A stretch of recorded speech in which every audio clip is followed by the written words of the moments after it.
तर आपण आज इथे आलो आहे जिथे रिंग रोडचं काम चालू आहे आणि इथल्या स्थानिक ग्रामस्थांच्या समस्या आणि त्यांचा विकास नक्की होणार का आणि त्यांचा विकास कोणत्या किमतीत विकत घेतला गेलाय हे तुम्हाला दाखवणार आहोत। हे आमच्या दृष्टीने लय चुकीचे झाले। ते ऱ्हासपणा याच्या निसर्गाचा 5 पट करून म्हणजे आमच्यावर लय उपकार झाले सरकारचे।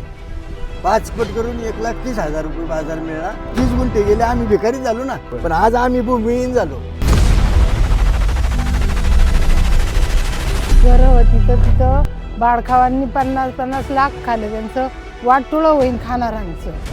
पूर्ण लोक बेघर झाली। ह्या जो रस्ता चालला आहे या रस्त्याचा कुणाला काही फायदा नाही। स्थानिक लोकांची तळमळ इथं लागलेली आहे। आज माझं घर गेले, माझ्या घराचे पैसे चुलत्यांनी खाले, घराघरात भांडणं लागली, माझी तळमळ त्यांना लागलेली आहे, माझ्या पूर्ण परिवाराची तळमळ त्यांना आहे। आम्ही उघड्यावाले। 70% लोकांच्या जमिनी अशा वरकास गेल्या, 30% लोकांच्या पिकाखालच्या जमिनी गेल्या।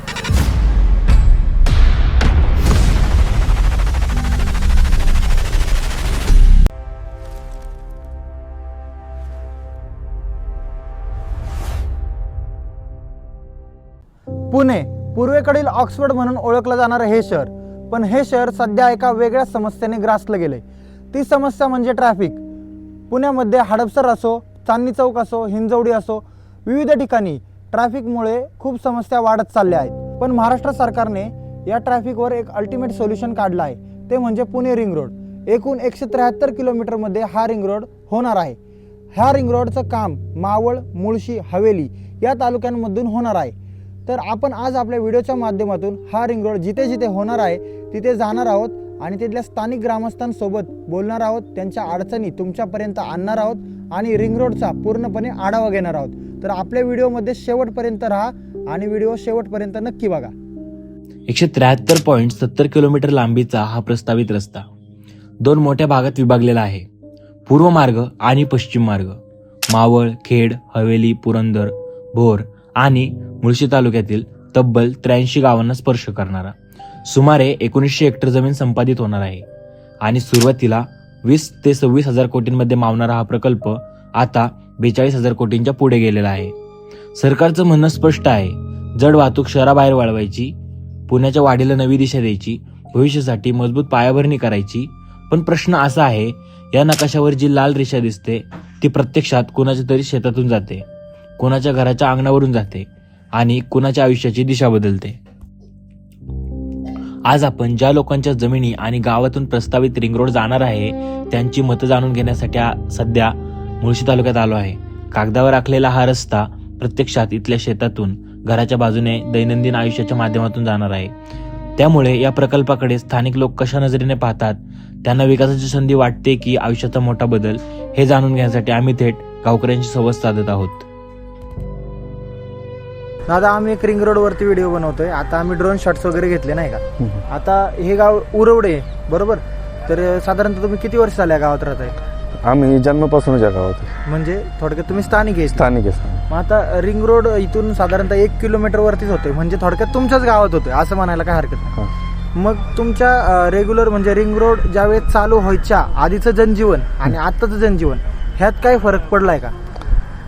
रिंग रोडमुळं गावाला रेट चाललेले आहेत। म्हणजे जमिनीला रेट चाललेले आहेत, गावाची डेव्हलपमेंट वाढायला लागलेली आहे, लोकांची ये जा वाढलेली आहे आणि रिंग रोडचा असा फायदा आहे की आमच्या पुढच्या पिढीला पुण्यात नोकरीसाठी जावं लागणार नाही, हा एक रिंग रोडचा फायदा आहे।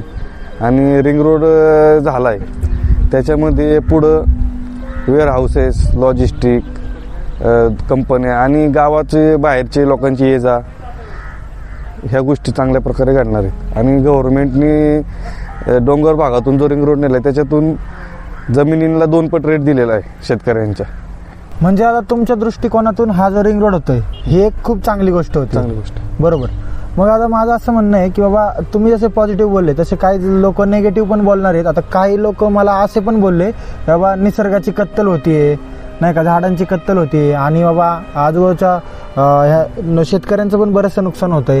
तर ह्याच्या तुम्ही एक स्थानिक रहिवासी म्हणून तर काय संदेश द्याल, काय सांगाल? आज आपण रिंग रोड बघतो, हा रिंग रोड डोंगराच्या पायथ्याने गेलेला आहे। झाडांची कत्तल झालेली आहे ते काही दुःखदच आहे, पण डेव्हलपमेंट पण तेवढी गरजेची आहे। गव्हर्नमेंटने डेव्हलपमेंटसाठी ही कत्तल केलेली आहे। ह्या रिंग रोडमुळे काय होणार आहे, आज आपण पेरिफेरल एरियामध्ये जो म्हणजे पूर्ण डेव्हलप पण नाही आणि म्हणजे मध्यम डेव्हलपमेंट एरिया आहे आपण. तर उद्या ह्या रिंग रोडमुळे आपण सेंटर ऑफ ग्रोथ बनू शकतो आणि गाव हे डायरेक्ट शहराशी जोडलं जाणार आहे. विचारा. तर तुमचं नाव काय? माझं नाव निलेश छगन गुरव. तुम्ही इथले प्रॉपर आहे? हो, इथलेच प्रॉपर. बरं. तर आपल्या गावाचं नाव? आमचं गावाचं नाव बहुली, बहुली तालुका तर हवेली. आता हा जो रिंग रोड चाललाय याबद्दल तुमचं काय मत आहे? तुम्हाला काय वाटतं हे चांगलं आहे का एक दृष्टी चुकीचं आहे? हे आमच्या दृष्टीने लय चुकीचे झाले. आमच्या गावाचं फार म्हणजे ऱ्हास होणार याच्या निसर्गाचा.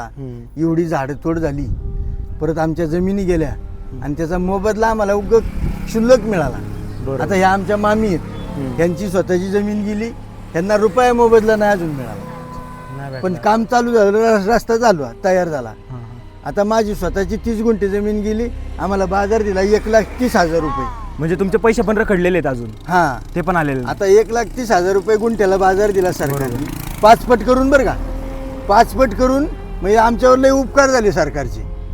5 पट करून 1,30,000 रुपये बाजार मिळाला आणि आता 1,30,000ने आम्हाला इथं गुंठा घेता येईल का? नाही, एक दृष्टी आहे चुकीचंच झालं. म्हणजे आमचे 30 गुंठे गेले, आम्ही भिकारी झालो ना. बरोबर आहे. हा रोड झाला बाकीच्यांच्या फायद्याचा होईल भविष्यात कुणाच्या. बरोबर. पण आज आम्ही भूमिहीन झालो, आम्हाला भात लावायला एक चोथा लावायला जागा राहिली नाही. हा, ते म्हणजे शेती प्रामुख्याने आपलं इथलं उत्पन्न होतं. मग तेच आम्ही आपल्या आजपर्यंत हातातून आमच्या पिढ्या त्या शेतीवर जगल्या, करून खात होतो आम्ही. आणि हे पैसे आले ना, ह्या पैशातून घरात बांधणं बी लागली. पूर्वजांनी राखून फार ठेवलेली वाटोळं जमीन झाली. गेली, वाटोळं परत. बहीण भावाला इचरीना, भाऊ बहिणीला इचरीना, आई पोराला इचरीना, चुलता पुतण्याला इचरीना. हे सगळं वाटोळं ह्या गावाच्या पैशामुळे ह्या गावात झालं. बरोबर. मग तुमचं काय म्हणणं आहे आता ह्या रस्त्याविषयी? आता काय म्हणणं आहे, आम्हाला त्या रस्त्याला जायला सुद्धा जागा नाही. ते तर आहे, ते तर चालूच राहणार. आता आमच्या जमिनी समजा गेल्या, आम्हाला या जमिनी परत सरकार देणार आहे का? तेवढं नाही होऊ शकत. सरकार तर बुद्धी होऊच शकत नाही. पैसे दिले, विषय संपला. हा, हे पैसे बी आमचे.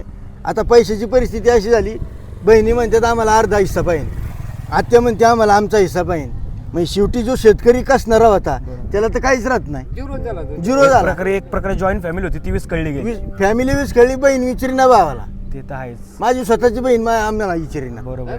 आत्या इचरीनात, आत्याची पोरं इचरीनात. परत गावाचं गाव पण जाते. गावाचं तर गाव पण जाणारच. आमच्या घरावर एवढी धूळ साचली, आता आमच्या 4-4 वेळा झाडून काढायला लागते. तेवढं आता तर पुढे अजून रस्ता झाल्यावर अजून आवाजाचा त्रास तर आम्हाला शेती आमची फार विस्कळीत झाली सगळी. आमचं खूप म्हणजे तसं पाहिलं ना, आता प्रगती होणाराची होणार, पण नुकसान ज्याचं झालंय ना त्याचा विचार अजिबात झालेला नाही. शेतकऱ्यावरती एक प्रकारे तुमच्या मतानुसार अन्याय झालाय. सगळ्यात मोठा अन्याय आम्हाला. म्हणजे थोडक्यात आता जागाच राहिली नाही, उठूनच जाणं बागे. बरोबर. आता ऑप्शनच नाही. अशी परिस्थिती आहे. आणि गव्हर्नमेंटच्या ऑपोजिट कोणाला बोलता पण येणार नाही. बोलता नाही, काम चालू केलं डायरेक्ट, आम्हाला बोलून सुद्धा नाही दिलं. तेवढं आहे. डायरेक्ट काम चालू. अन्याय झालाय तुमच्या प्रकारे, तुमच्यावरती एक प्रकारे. हो. 1 महिना झाला साहेब, आमच्या मोबाईलचा टावर बंद करून ठेवला या रिंग रोडमुळं. आमचं इतकं नुकसान झालं की सगळ्यांचे एक रिचार्ज मारलेले पैसे सुद्धा वाया गेले आणि आम्हाला त्याचा काही फायदा नाही. ते सगळं बंद करून ठेवलं आहे टावर. आणि आमचे फोन बंद आहेत, आम्हाला कुठं कॉन्टॅक्ट करता येत नाही, काय नाही. परत हे रोडच्या गाड्या जातात मोठ्या मोठ्या, आमचे रोड खचले जागी. परत तुम्हाला सांगतो, इथं इलेक्ट्रिक कनेक्शन गावाचं त्या वायरच्या गाडीने तोडलं. 2 दिवस आमचं गाव अंधारात. हे विनाकारण हाकनाक त्रास आमच्या गावाला भोगावा लागतोय. परत आमचे 4-4 वेळा घरात एवढी धूळ येते की 4-4 वेळा झाडून काढलं तरी ती निघत नाही, एवढी धुराळा त्या गाड्यांमुळे होतोय घरामध्ये. आणि लहान मुलांच्या पोरं शाळेला जातात, हे करतात, गाड्या इतक्या जोरात फास्ट येतात रिंग रोडच्या. 2-3 पोरांना उडवलं आमच्या इकडे. भीती आहे. आणि ते ड्रायव्हर काही बघत नाही, सांगितलेलं ऐकत नाही, कंपनीवाले कुणाचं ऐकत नाही. आणि सगळे म्हणजे असं नुकसानच आहे सगळं, फायद्याचं काहीच नाही. बोर गेला आमचा, त्याच्यावर आमचं पोट होतं. पोल्ट्री आणि बोर गेली त्याच्यावर तुमचं पोट होतं, ते दोन्ही या रस्त्यात गेलं. बोर पण गेली ह्याच्यात गेली. आणि आता ही जो दिसती जमीन ही तुमचीच आहे. ती राहिलेली आमचीच आहे.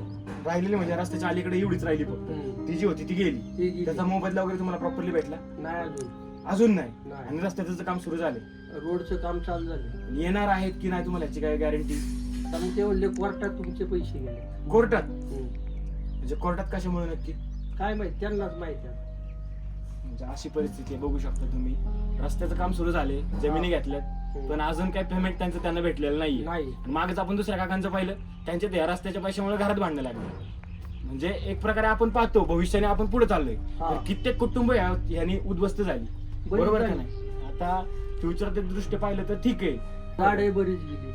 झाडे बरीच गेली, तर तुमचं पोट चालायचं ती पोल्ट्री पण गेले तुम्ही म्हणताय. 2 वर्ष आलं पैसे तपासलं. 2 वर्ष झालं तुमचं हे गेलेलं आहे, पैसे नाही काय नाही, अवघड झालं एकदम. बाबा आता सध्या मी ज्या गावात उभा आहे त्या गावाचं नाव काय? उठा. आणि तुमचं नाव?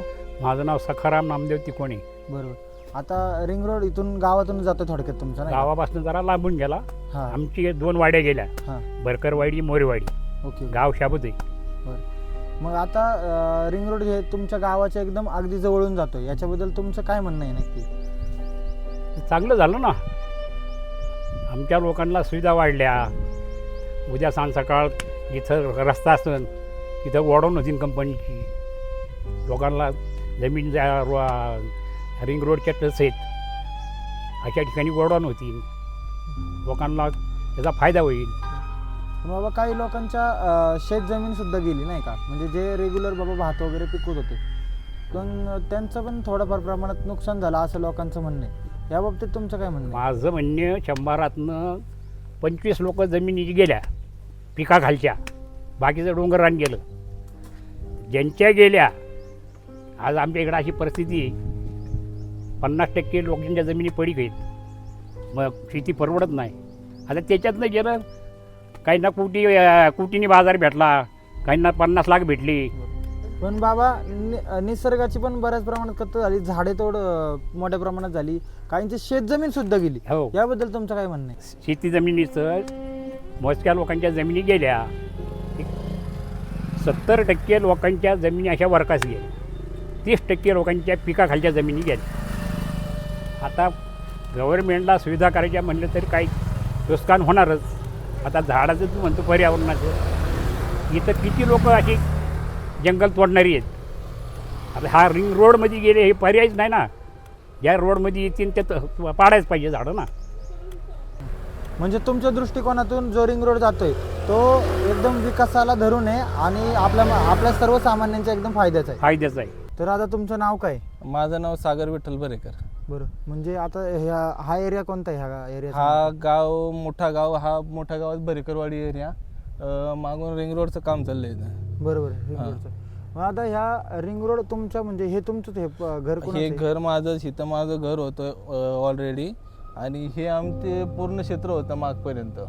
तर हे आमचे वाटे झाले होते. हे पण वाटे कसे झाले? तोंडी झाले जुन्या काळाप्रमाणे. तोंडी वाटे झाल्यामुळं हे 4 हिस्से चौघांना वाटून दिले. वाटून दिल्यानंतर 7-12 कमाई राहिला. आमची लोक आई वडील अडाणी, त्यांना काही 7-12तलं कळलं नाही. ज्यावेळेस लोकांनी रिंग रोडच्या माध्यमातून पैसे काढले त्यावेळेस आम्हाला सांगण्यात आलं की हे पैसे तुमचे घराचे सेपरेट निघले जातील. तर ते घराचे पैसे सेपरेट न काढता ते वैयक्तिक एकत्रित डिव्हिजन झालं आणि आम्हाला काहीच शिल्लक राहिलं नाही. आम्हाला उघड्यावर बसायची वेळ आली. पैशाचे पूर्ण वाटप झाले. काही लोक सह्याला अजूनही येत नाहीत, काहींचा वाद चालू आहे. पूर्ण लोक बेघर झाली. ह्या जो रस्ता चालला आहे या रस्त्याचा कुणाला काही फायदा नाही. गव्हर्नमेंटची लाखो लोक इथं जातील, गव्हर्नमेंटचा फायदा होईल, पण स्थानिक लोकांचा काडीचा फायदा नाही. स्थानिक लोकांची तळमळ इथं लागलेली आहे.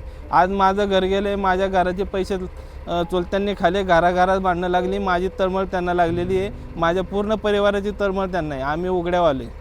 म्हणजे आता उद्या लाखो लोक ह्या रोडनी प्रवास करतील, बरोबर. पण आपला जो स्थानिक ग्रामस्थ आहे, स्थानिक गावकरी आहे, त्याचा काडी मात्रही तुमच्या सांगण्याप्रमाणे फायदा नाही. आता तर काहीच फायदा नाही. पूर्ण धुराड्यात चालले. आमचं घर पाडलंय, पूर्ण डिवाईड केलंय. घराघरात वाद लागले पैशावरून आणि रक्कमही काही जास्त काढली नाही. जमिनीची एक रक्कम काढली नाही. घाटापलीकडं त्यांनी जो रेट दिलाय तो इकडं दिला नाही. म्हणजे पूर्ण रेटची पण त्यांनी डिवाईड केले. जे बागायती क्षेत्र होते ते बागायती क्षेत्राला पण त्यांनी हे जिरायती क्षेत्र लावून त्याची पण किंमत कमी केली.